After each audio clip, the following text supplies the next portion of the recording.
नमस्कार।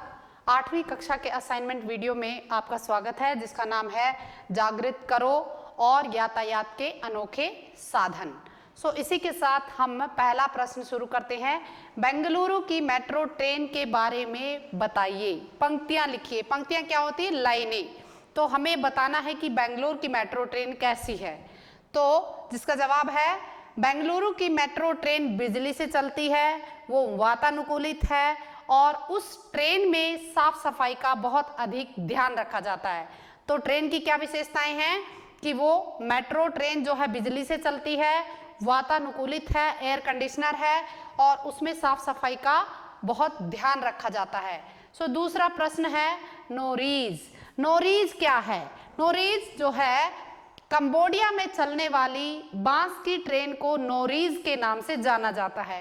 बांस की ट्रेन जो कंबोडिया में चलती है वो होती है नोरीज। अगला प्रश्न है प्रश्न नंबर 3। अंदर से महल जैसे दिखने वाली कौन सी ट्रेन है? अंदर से महल जैसी दिखने वाली ट्रेन का क्या नाम है? Palace on wheels. अंदर से जो महल जैसी दिखने वाली ट्रेन है उसका नाम है पैलेस ऑन व्हील्स। उसके बाद है अगला प्रश्न, किस देश में बस को सजाकर सुंदर बनाते हैं? ऐसा कौन सा देश है जहां पर बस को डेकोरेट किया जाता है और बहुत ज्यादा खूबसूरत उसको बनाया जाता है? तो वो देश है पाकिस्तान। पाकिस्तान में बस को सजाया जाता है और उसको बहुत सुंदर बना दिया जाता है। अगला प्रश्न है प्रश्न नंबर 5। प्रश्न नंबर 5 में पूछा गया है संकीर्ण दीवारों से बांटने का क्या अर्थ है? संकीर्ण दीवारें होती हैं कि जैसे हमारे हथेली की रेखाएं होती हैं, वेरी कंजस्टेड प्लेस, मतलब एक के साथ सटा हुआ।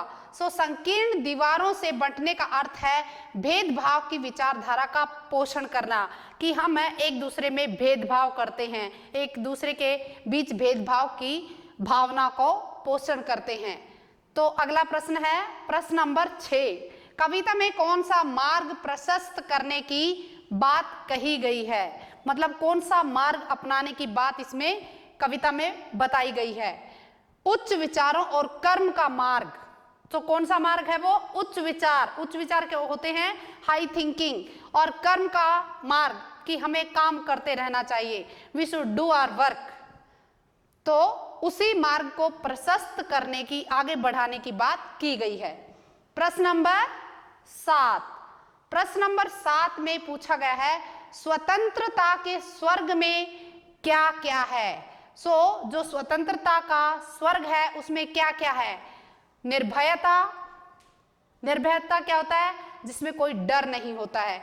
गर्व, प्राउड, ज्ञान, नॉलेज, प्रेम, लव, सत्य, ट्रूथ और उच्च व तार्किक विचार तथा कर्म की प्रधानता होती है।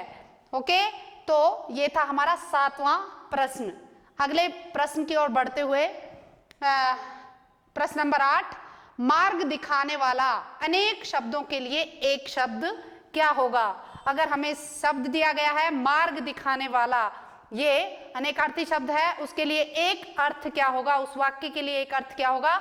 मार्गदर्शक। मार्गदर्शक जो है उसका एक अनेकार्थक, अनेक शब्दों के लिए एक शब्द होगा। तो इसी के साथ आज का हमारा वीडियो यहीं पर समाप्त होता है। धन्यवाद।